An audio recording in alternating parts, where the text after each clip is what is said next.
My TEDx talk for Asbury Park will be about the idea that it's time to start a conversation about a one-world government.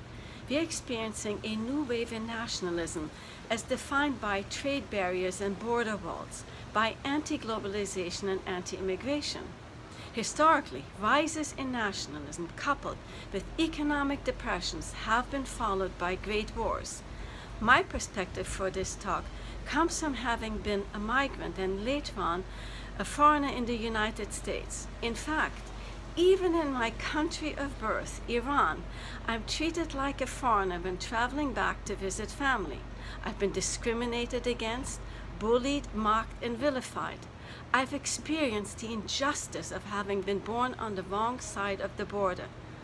I believe there are millions of people just like me who fervently feel that borders are part of the problem and why it's time for breaking down individual nations into a united global state.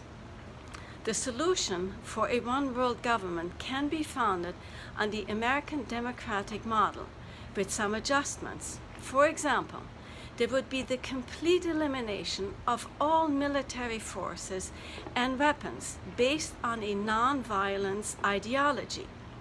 Money saved could be invested in new industry, education, healthcare, environmental protection, and poorer nations. Surpluses and resources could be distributed fairly amongst all nations. And what can we do toward that idea? Step one would be to redefining prosperity to that of lasting values such as knowledge, well-being, and the pursuit of happiness, not capital.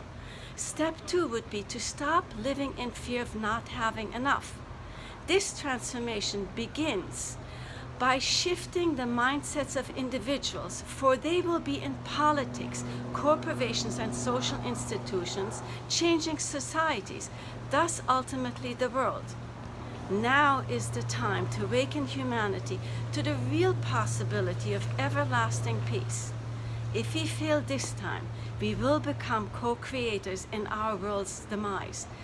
But if we succeed, this may be our finest hour in saving it.